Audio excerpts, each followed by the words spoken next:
Sejam bem-vindos aqui a mais um CLC, novamente com um repetente, porque há pessoal que gosta de ficar de ano para ano. Dr. Sérgio Lima. Nutricionista. Olá, Sérgio. Olá, tudo bem?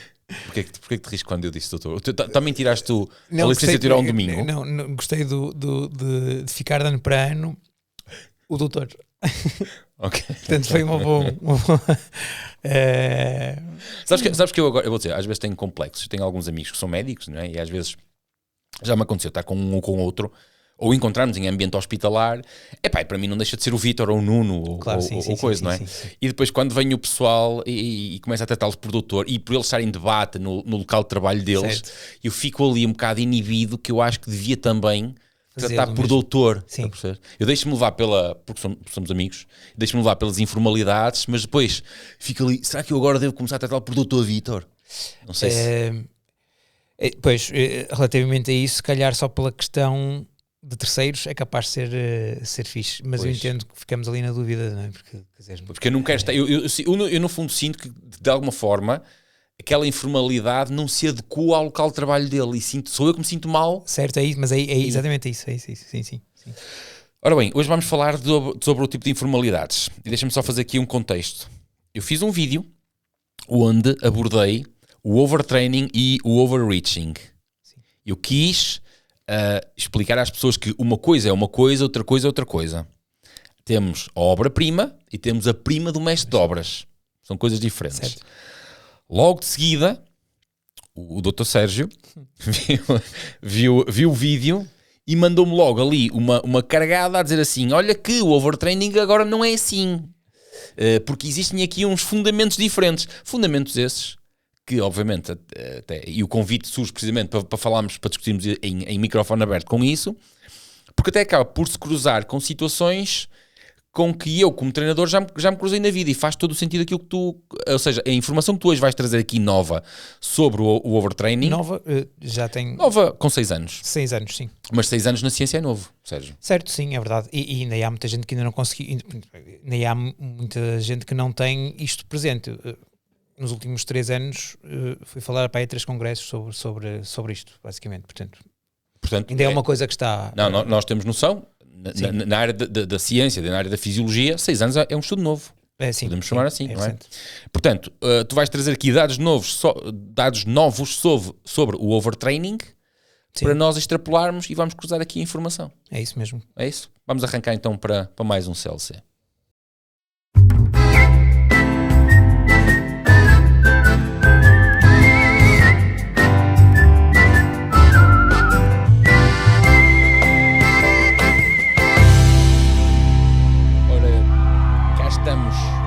Estamos de volta.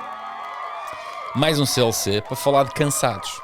Eles ainda continuam cá, não é mesmo? Sim, as mesmas. Mudei tudo. Deixámos a cadeira de autocarro para a poltrona, mas elas continuam cá. O que achas do novo cenário? Está na moda.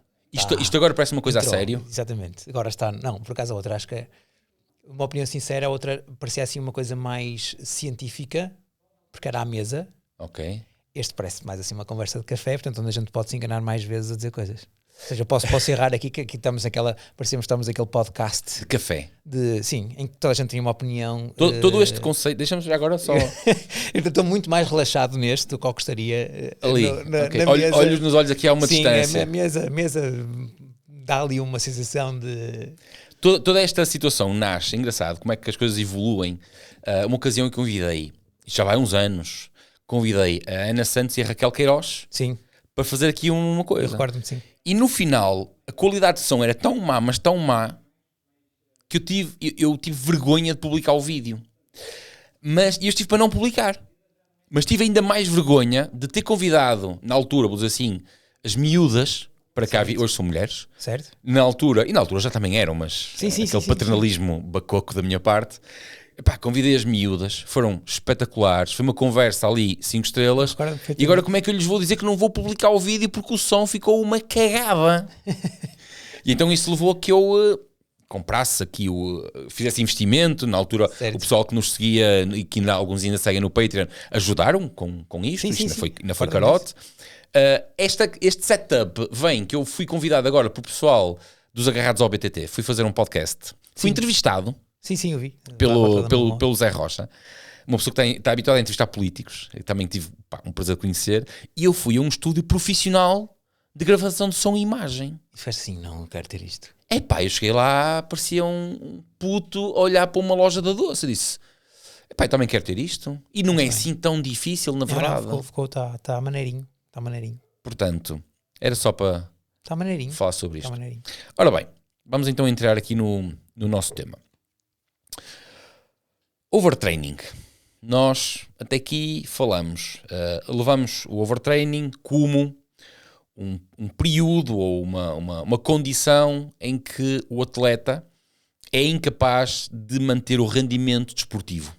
Certo, sim. Um síndrome. Não é uma coisa que nós não sabemos de onde é que vem e quando aparece, como falávamos em off, sim. Em off, literalmente, não é? Sim. Parece que há um botão on-off e de repente o atleta está a top, mas há um dia para o outro em que de repente aquilo desliga de alguma forma e a performance começa a decair e a vontade de pegar na bicicleta. Só para o pessoal lá perceberem o que é até agora o síndrome de overtraining, eu estou bem, amanhã, como tu disseste, levanto-me e assim pronto as coisas não acontecem, mas não acontecem nem amanhã, nem no dia depois, nem no dia a seguir, sim, nem no dia depois. Nós até aqui temos levado, tem-se interpretado esta condição, este síndrome, como, e o próprio nome diz, overtraining, sim, excesso de treino. E também tem sido assim que eu tenho interpretado. E no fundo, antes de haver esta publicação de 2019, era isto que era visível no fundo, e era visível porque normalmente o que é que o atleta faz numa situação em que a performance desce ou começa a descer? Tenta, se tiver, imagina, haja um contrato verbal ou um contrato financeiro, quer que seja, ou até mesmo um contrato intrínseco em que eu digo, eu este ano tenho este objetivo, eu quero chegar ali naquelas condições, quero estar nas melhores condições, mas a coisa depois não vai acontecendo e porventura acabamos por entrar em overtraining e começamos a ver a nossa performance a descer. E o que é que habitualmente tu vais fazer? Vais desistir? Não. O que é que tu fazes? Treinas mais para tentar colmatar essa falha que estás a ter. E de facto acontece um overtraining. Ou seja, treinas demasiado. É uma bola, depois aquilo é cíclico, não é? Sim, depois, a questão é que... treinas mais, se quiseres perder peso, então se achas que estás com peso a mais, começas a cortar numa altura onde não deverias cortar as calorias, porque estás numa fase de intensidade, e portanto há aqui uma série de fatores que depois te levam a estar cada vez mais no fosso do overtraining. A questão é que, agora só para separar e voltando ao vídeo que eu fiz, o overreaching pode ser chamado overreaching funcional, sim, que nós utilizamos, tu também és treinador, utilizamos como estratégia de treino, induzir em fadiga para depois ele ter um pico de forma. Isso mesmo. Acontece é que o overtraining, por mais descanso que se dê ao atleta, estamos a falar de semana, a literatura fala em meses de recuperação. Pode haver meses de recuperação. Meses. Sim.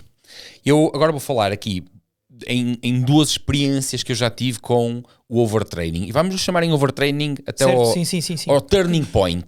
Mas continuar a dizer a chamar-se overtraining. Sim. Eu tive duas experiências próximas com atletas meus de overtraining.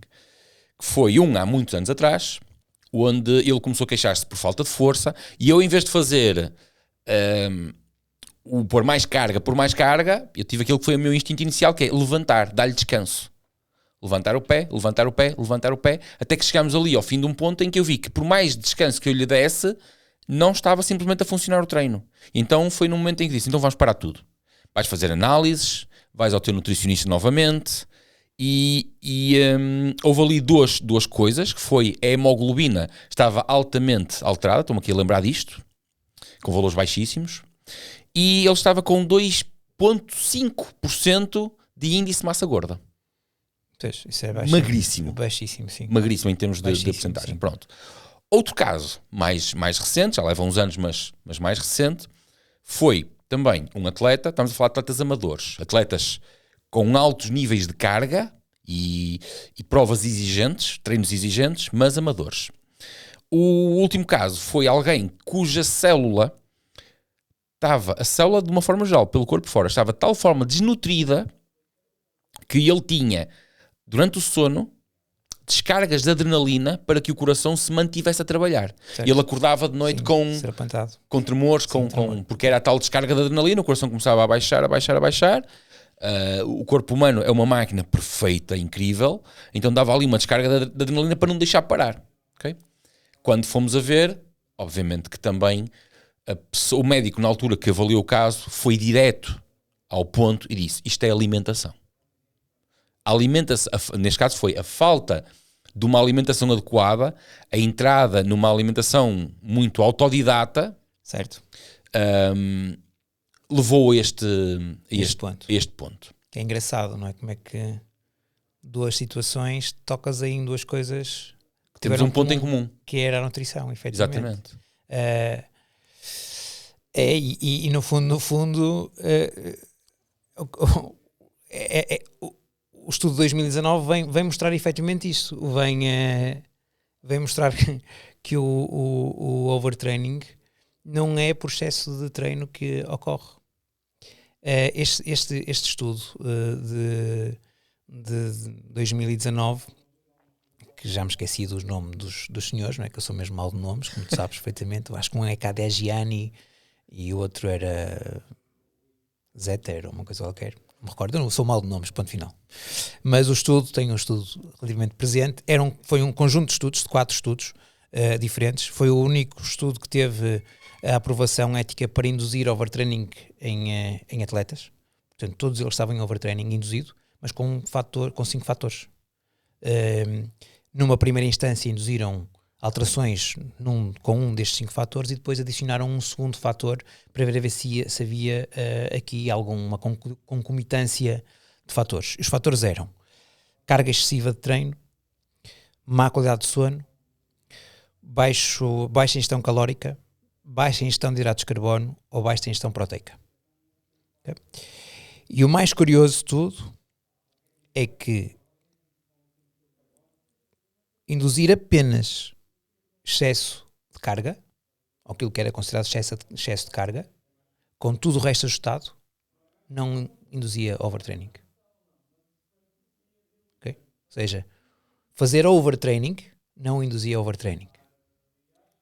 O que é curioso. Curioso. Fazer overtraining não induzia em overtraining. É mesmo. Dormir mal, sozinho, também não induzia. Os únicos fatores que eram preditores independentes eram os da nutrição.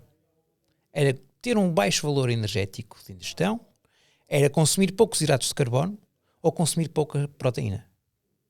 Okay?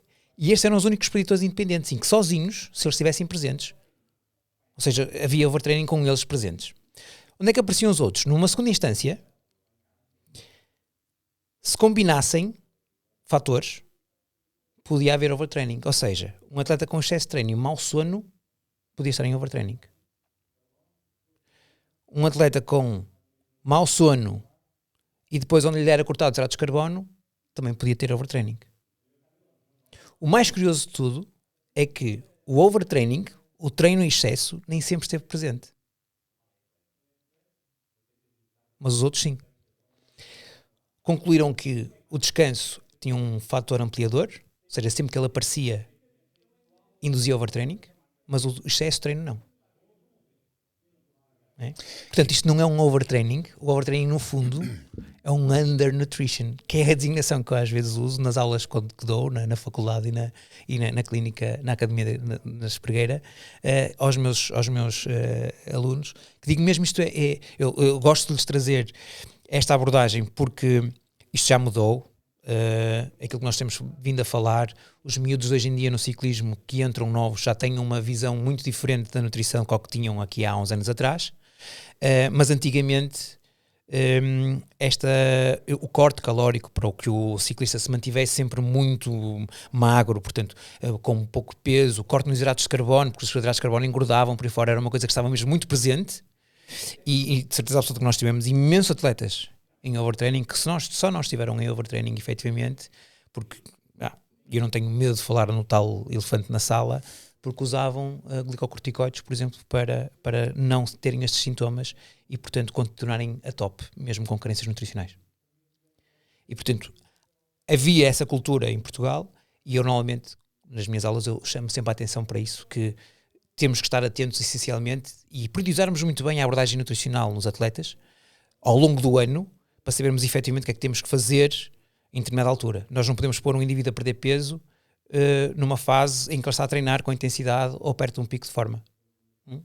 Foi das minhas maiores dificuldades enquanto nutricionista, quando comecei a trabalhar na nutrição com ciclistas, era isto, era perceber esta periodização. O que é que, quando um atleta me aparecia com um plano de treino e me dizia assim, doutor, estou a fazer isto. E eu olhava para aquilo e dizia assim, pô, está bem. E agora? Sei lá o que é que isto é, zona 2, zona 3, zona 5, o que é que isto quer dizer, meu?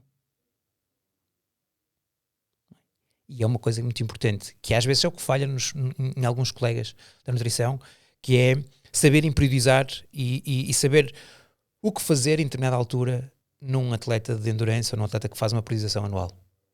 No futebol, isto é muito diferente. Okay? Sim, é como nós estamos a preparar uma corrida de automóveis, para ir buscar aqui uma analogia, e prepararmos um motor e não termos em conta aquilo que vai entrar pelo depósito dentro. Sim, basicamente. Estamos a trabalhar duas coisas separadas e por isso é que as duas coisas não podem trabalhar separadas. Exatamente. Principalmente quando nós trabalhamos ao mais alto ritmo, com altas intensidades. Sim, não podes aumentar a cavalagem ao motor, o motor antes gastava 10 litros aos 100 e passa agora a gastar 15, e dizer assim, não, agora assim, nós não podemos levar tanto peso no carro, vamos só meter na mesma aos 10 litros que punhamos anteriormente, e esses 10 litros depois não chegam para acabar a corrida. O problema é que isto não é como a gasolina, que se a gasolina acabar tu paras. Isto é mais como se fosse um óleo que esgota no motor. E quando esgota o óleo, o motor parte. E paras na mesma. E paras, mas paras forçosamente. E paras e demoras os tais meses a recuperar, que já não é só meter gasolina outra vez para voltar a arrancar. Quando entras neste tipo de síndrome, disseste bem, são semanas, meses para voltar a ter a tal vontade e sair do síndrome.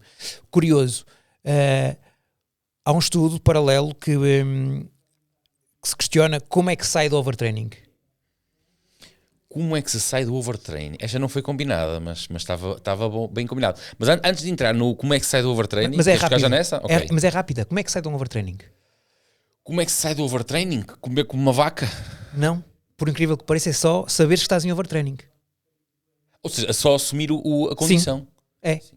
Foi espetacular. Fizeram uma série de situações e os atletas que tinham consciência de que estavam em overtraining saíram do overtraining mais rapidamente que os outros. Mas isso remete para aquela velha... Epá, eu vou-te dizer uma coisa que eu acredito. É um síndrome, os ditados populares carregam em si muita ciência. Sim, sempre muita. Sempre. A melhor forma, A melhor forma de sair da doença é admitir a doença. A melhor forma da cura é admitir a doença. Exatamente, é isso mesmo. Portanto, não deixa de ser. Até porque o estado de overtraining é também, em grande parte, emocional. É. Porque uma coisa não está desligada da outra. Não, claro que não. Há certos fatores e há muitos aliás, este grupo de investigadores fizeram uma coisa muito interessante, que foi, até agora, até 2019, nós não tínhamos forma de detectar o overtraining. O overtraining era aquilo que nós estávamos a falar inicialmente, que era o on-off. Sim. Okay? Ou seja, não havia forma de detectar aquilo, de detectá-lo precocemente. Mas hoje já temos protocolos em que nós conseguimos saber que pode entrar, ou seja, se o atleta pode estar perto de entrar em overtraining com alguns marcadores bioquímicos e não só. Obviamente, quem é que pode fazer isto? Há alguns atletas World Tour em que têm análises clínicas e testes de metabolismo basal com o VO2 máximo deitados e por aí fora. Podem fazer aqui uma série de coisas que podem efetivamente detectar isto e estar sempre em cima de...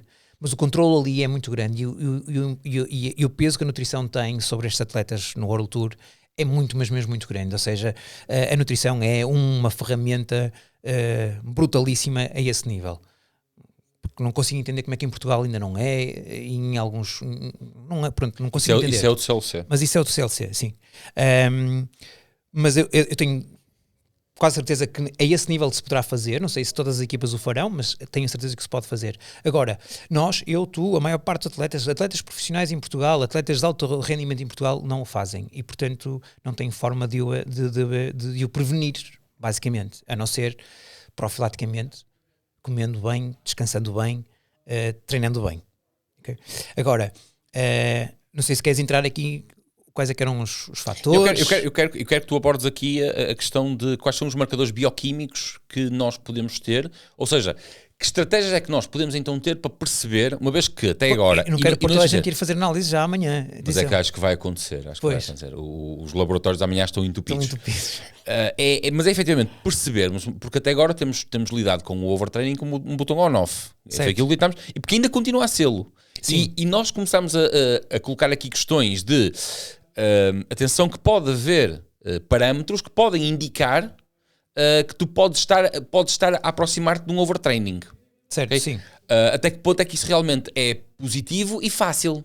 Positivo é, porque evita-nos um precipício. Sim, mas fácil. Pronto, fácil não é, porque tem que haver aqui um seguimento, ou seja, tem que haver, imagina, tens de fazer análises, sei lá, mensais, para poderes perceber onde é que existem essas alterações, não é? Porque uma medição aguda não te vai dizer que se estás no overtraining ou não. Porque podes ter valores dentro dos parâmetros, e os valores são a hormona de crescimento, a testosterona, o estradiol, o cortisol, estes valores, se os fizeres, fazes análises disto, que são os valores, os marcadores mais influentes nesta prevenção, atenção do overtraining, podem estar todos dentro dos patamares, dos valores base.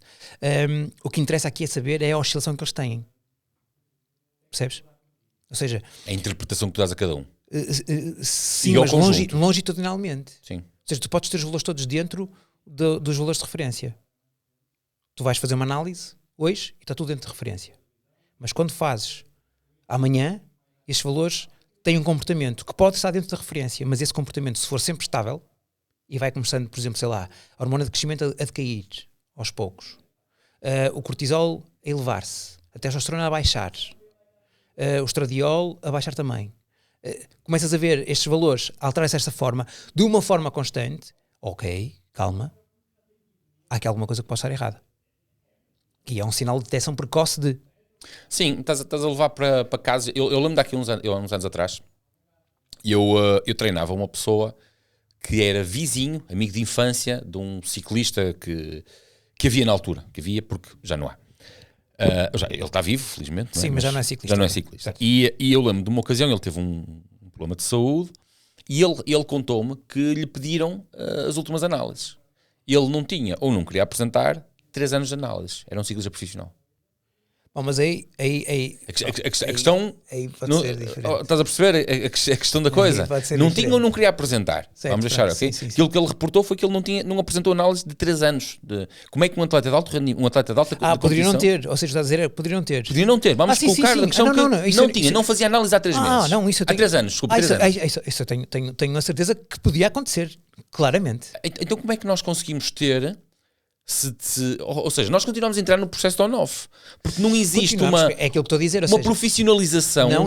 Ou seja, e mesmo eu não vou andar a fazer análises destas todos os meses. Tu também não vais andar a fazer. Tu não vais andar à procura.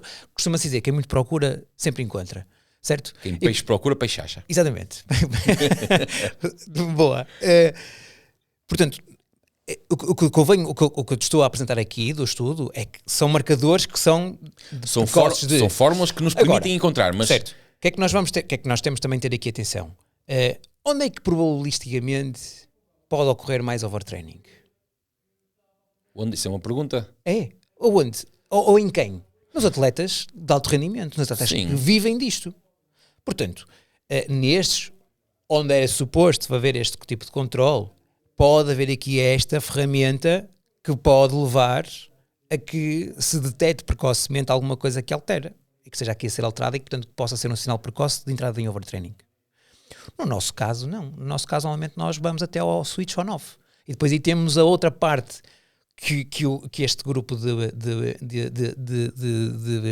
de autores também apresentaram, que são os marcadores seguintes, ou seja, as coisas que acontecem quando já estamos em overtraining. Ou seja, aquilo que identifica que tu realmente já estás aí, isso mesmo. Não estás no limiar do overtraining, já estás para lá do overtraining, já passaste a barreira. Ou seja, não, já estás no overtraining. Sim, que é o quê? Por exemplo, teres um metabolismo basal mais baixo ao que era suposto para a tua massa muscular. Nós sabemos que quanto mais massa muscular tens, maior é o teu metabolismo basal, e de repente vês uma diminuição no metabolismo basal para uma quantidade de massa muscular generosa, e tu ficas assim, ok, há qualquer coisa aqui que não está bem. Por exemplo, atenção, o HRV, a variabilidade de frequência cardíaca, não é? variabilidades de frequência cardíacas muito baixas.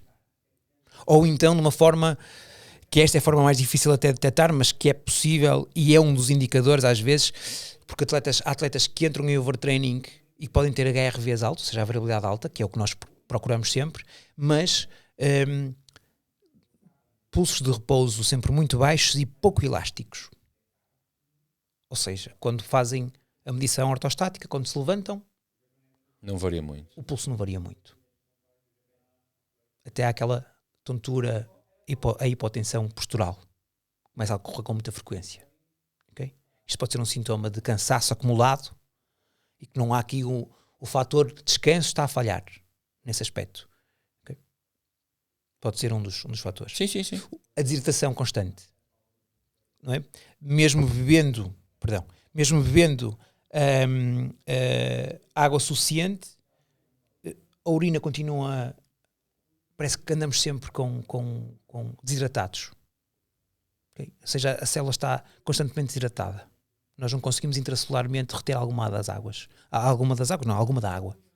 Por desequilíbrios minerais induzidos, até mesmo por, mais uma vez, má nutrição. Okay? Perdas de massa muscular inexplicadas. De repente estamos a treinar bem, estamos a fazer tudo bem e vamos ao nutricionista e começamos a perder massa muscular. Não era suposto. Catabolismo proteico. Possivelmente estou a comer proteína a menos. Deixa-me colocar-te uma questão. Ou seja, um dos tais fatores que levavam quantos tu como nutricionista, sim, qual não quero nomes, mas em números redondos, se tu tiveres alguma coisa de cabeça, quantas pessoas tu acompanhas, ainda por cima tu dedicaste muito ao desporto e tudo mais, quantas pessoas é que tu acompanhas que não são praticantes que buscam a competição e a performance? Que não são como? Desculpa. Que não procuram a competição e a performance.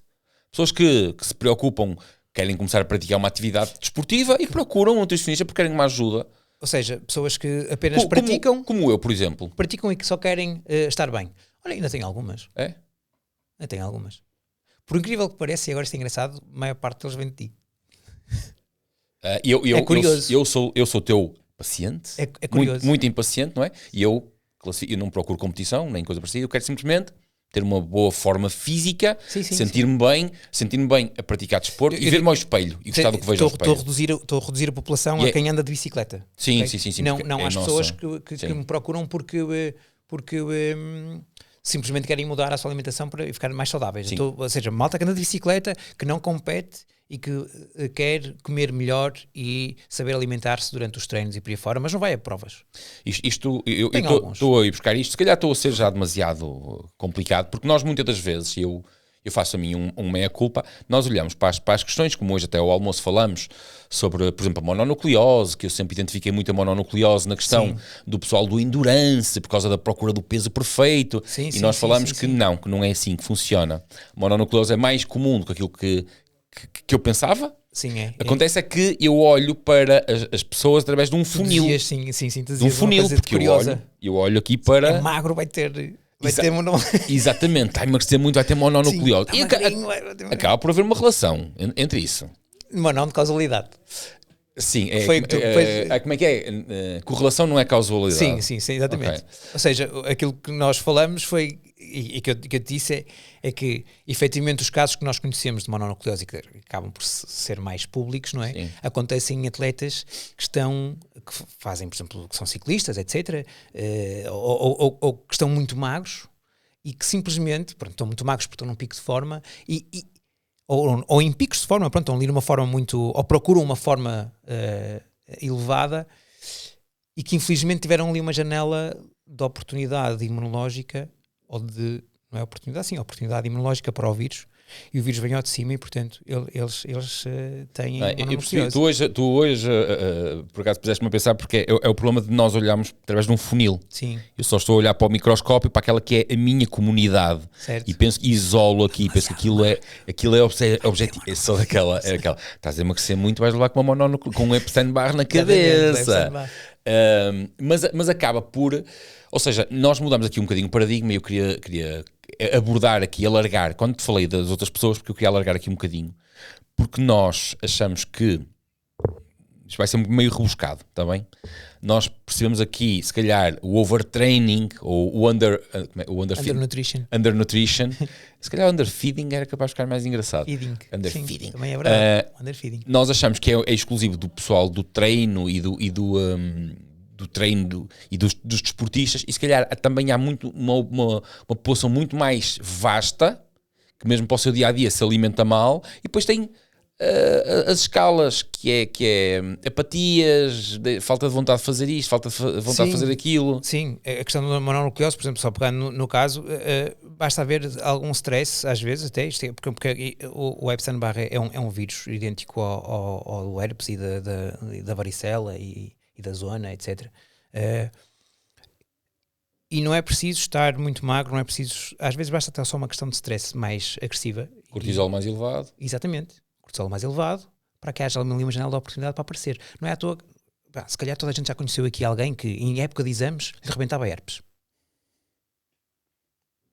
Stress. E a verdade é que mesmo o overtraining tem esta componente, o stress, associada.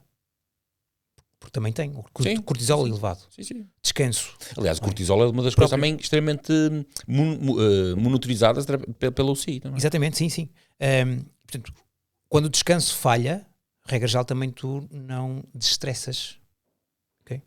Se o próprio treino é um stress para ti, porque às vezes depois isto acontece, não é? Nós falávamos disto ao almoço. Já tivemos esta sensação, os dois já estivemos num sítio na nossa vida, em que sentias que tinhas de treinar, mas não te apetecia nada. E ir treinar era um stress para ti. Uma obrigação, sim. Pronto, ok. E no fundo, ir treinar pode ser um fator positivo para te induzir esta questão do overtraining. Estavas a falar dos marcadores, ou seja, dos fatores que depois podem ser podem ser só uma ferramenta.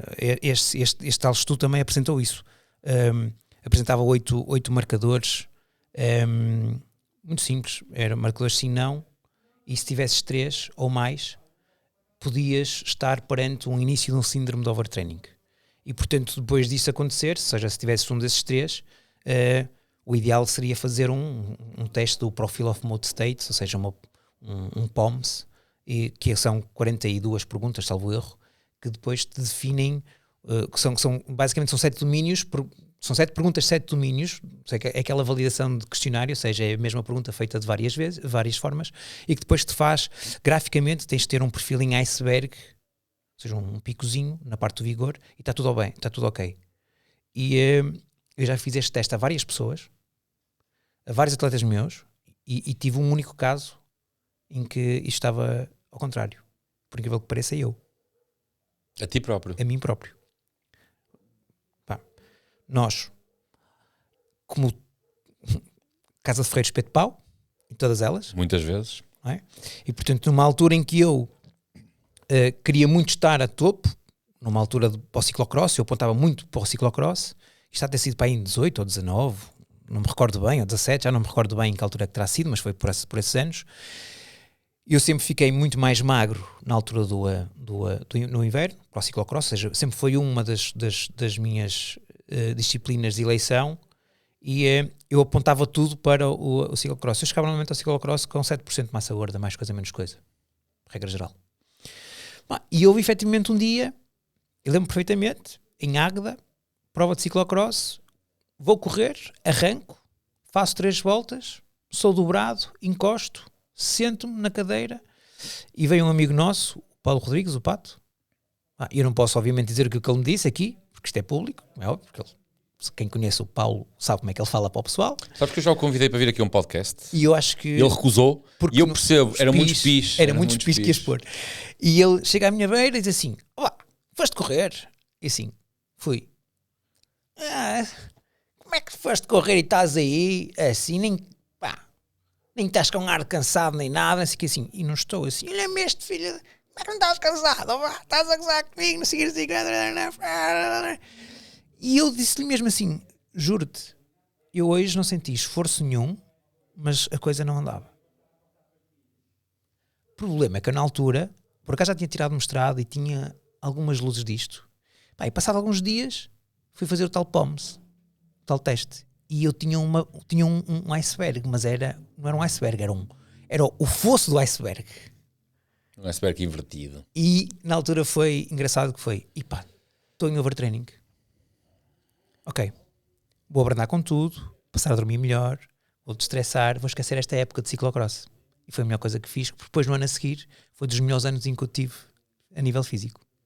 Okay? Na altura ainda não havia estes fatores que a gente pode aplicar, pelo menos o tal estudo, o estudo tem um nome engraçado que é o EROS Studio, um study, não é? Endocrine Response of Overtraining Syndrome, uma coisa assim, EROS, tipo Eros Ramazzotti. Sim, eu estava a pensar nele. E eles depois no final, eu já não me recordo bem de todos eles, ou pelo menos vou-me esquecer de algum, de certeza absoluta dos 8, mas eles tinham os tais 8 fatores, que era a perda da libido, por exemplo, a percepção subjetiva de esforço alterada, portanto, sentirmos que o esforço era muito maior que era suposto, não é? Porque nós supostamente olhamos para um treino e dizemos assim, isto vai ser mais ou menos difícil, e depois no final era um 7, era muito difícil. Obviamente a diminuição da performance, isto é o fator, não é? Tu treinas e de repente começas a ter menos valores, menos watts, menos NP, pulso mais baixo, ou o pulso mais alto para... Que qual é a resposta? Pessoal desse lado, treinar mais, claro. Alterações de humor, portanto termos alterações de humor, ou seja, agora, e às vezes até, sei lá, alterações de humor é tão simples como se calhar vermos uma coisa qualquer e vermos alguma coisa na televisão e dar-nos uma lágrima, ou então darmos extremamente irritado com tudo e com todos, ou seja, é sairmos do nosso padrão normal. Se formos uma pessoa que já chora por tudo e por nada, mais ainda. Não é, sim, mas aí se choramos por tudo e por nada, sim. A única coisa é se passamos a chorar todo dia, é diferente. Ou seja, temos de ter aqui a nossa linha do que é o nosso estado moral e depois ver se há alterações nisso. Obviamente a qualidade de sono prejudicada, portanto percebermos que estamos a dormir cada vez menos, ficarmos doentes com mais frequência, por qualquer coisinha, ficarmos constipados, andarmos sempre com o ranhito no nariz, etc. Ou seja, haver infecções, obviamente, mais frequentes com aquilo que é habitual em nós. Ou seja, há uma altura de, realmente eu este ano ou estou a ficar sempre muito doente, não é? E agora que estou a falar nisto, estou-me a lembrar de um caso conhecido nosso, do ciclismo nacional, não é? Estar quase sempre doente. Que eu não acredito que eles sejam overtraining, atenção. Eu não acredito nisso. Acredito muito mais num Epstein-Barr. Uma mononucleose. Exatamente. E é só a minha opinião, como é óbvio que estamos aqui a falar. E depois o tal fator que às vezes que tu falavas agora há um pouco, que é o fator stress, não é? Porque coisas que não têm nada a ver com o desporto, que nos podem influenciar, que é a questão social, que é a questão que falaste inicialmente do overtraining, que também tem uma componente social muito importante, que é quando temos fatores de stress externos, andarmos estressados com alguma coisa, não temos cabeça para ir treinar também. Portanto, isto também pode nos influenciar. Portanto, já não sei se disse os 8 ou não. Não, acho que abordaste todos. Se houver 3, isto é só dizer sim, não. Tenho 3 sims, deixa-me fazer o POMS. Faço o POMS, estou em overtraining, não estou. Pronto, pá. Depois o próprio POMS também tem lá um domíniozinho que é do desajuste ao treino. Pode estar em overtraining e não ter desajuste ao treino. Portanto, esse questionário já tinha essa acessibilidade para perceber se era desajustado ao treino ou não. Sérgio, o que eu acho que isto traz efetivamente de novo é uma abordagem que, como eu contei aqui daquelas que foram as minhas experiências, faz sentido, porque as minhas experiências estiveram sempre relacionadas com nutrição, com subnutrição e uma nutrição desajustada para aquilo que eram as exigências físicas, e traz esta abertura nova de que, afinal de contas, embora possa ainda não haver um método eficiente e não tão invasivo, para não andarmos sempre a fazer análises, porque andarmos sempre a fazer análises acaba por ser um método muito invasivo. Sim. Possa ainda não haver um método tão invasivo, mas se nós estivermos mais atentos à alimentação, se não descuidarmos da alimentação, podemos efetivamente evitar o interruptor on-off Sim. de um overtraining e dar cabo de um ano inteiro de competição. Sim, é verdade. Mesmo treinando muito, mesmo competindo muito. Isto, mais uma vez, pegamos no exemplo do World Tour, Sim. que malta a treinar 20, 30 horas, a intensidade que temos visto, falávamos disso ao almoço, o giro de hoje é muito diferente do giro de há 20 anos atrás. Muito mais rápido. É muito mais rápido as etapas. Nós tivemos o Paris-Roubaix, que eu vi agora, quando continuou, a aumentar 1 km/h por ano. É verdade. Pronto, isto deve-se a quê, essencialmente? Deve-se também ao fueling que existe, à nutrição que está envolvida aqui. Ou seja, o atleta consegue, bem nutrido, mesmo durante o treino, ou durante a prova, fazer aquelas 100, 110, 120 gramas de hidratos de carbono. Acho que teve uma publicação de Pogacar, quantas gramas de hidratos de carbono é que ele fez no Paris-Roubaix? Eu vi qualquer coisa no Instagram. Que tinham sido 118, a média, uma coisa qualquer. Permite que eles andem muito próximos sempre ali, em sweet spot, zona 3, zona 4, muito mais tempo de potência, como é óbvio, do que há uns anos atrás. Okay? E a própria recuperação dia para dia é completamente diferente. É completamente diferente. Hoje em dia se há 10 anos atrás ou há 15 anos atrás havia um estudo, que é o único estudo publicado, é o último que está publicado, do consumo energético, não era consumo, desculpa, do gasto energético de um atleta no World Tour, ou seja, no Tour de França, que andava entre os 6 e as 8 mil kilocalorias. Eu vi aqui há tempos numa formação que não está publicada, que estamos a falar de 12 mil, entre 8 a 12. O dobro. 8 a 12 mil quilocalorias. Repara, diariamente. Tu só podes gastar aquilo que tens. Certo, mas eles conseguem meter aquilo depois. É isso. Tu só podes gastar. Aqui a grande vantagem é que eles depois têm aqui uma série de ferramentas, já ligadas também tudo. Já havia alguns power meters na altura, há 10 anos atrás, os potenciómetros, mas hoje todas as equipas têm potenciómetro, tudo é baseado no potenciómetro, aquilo cai no Training Peaks, há ferramentas de nutrição para logo transformar aquilo em necessidades e os atletas conseguem fazer o refueling muito mais fácil e de uma forma muito mais rápida e conseguem repor tudo. São máquinas in-out, tudo. Saiu, entrou. Dia seguinte, a top. Vimos o Eulálio ontem, sei que vais pôr isto mais tarde, mas vimos o Eulálio ontem fazer sexto e ontem a tirar durante 50 km à bomboca e a ganhar 6 minutos ao grupo dos favoritos e a vestir a rosa. Isto quer dizer que não adianta andar a dormir bem como eu ando, porque só por si... Que isso então, meu caro, isso é que foi o que mais invejei, desculpe, mas isso é uma cena... Não. Sérgio, muito obrigado. Não, obrigado. Uma vez mais, uma conversa, acho que as nossas conversas são bem interessantes. Sim. Se gravássemos um dia inteiro os nossos almoços, o pessoal ficava... Fazemos tupis também ali no meio. Pessoal, muitos.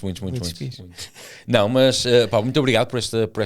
Trouxemos para aqui uma pequena conversa que houve através do WhatsApp, não é? Que tu me chamaste a atenção para isso. Sim. E gente boa, eu espero que tenham gostado. Qualquer coisa que precisem a nível de fueling, já sabem. Fueling. Sérgio Lima, doutor. Exato. Doutor Sérgio Lima. Mula russa. Vá, Sérgio, uma vez mais, muito obrigado. Obrigado. E voltas num próximo CLC de certeza absoluta. Volto. Está bem? Com certeza. Gente obrigado. boa. Grande abraço. Até uma próxima.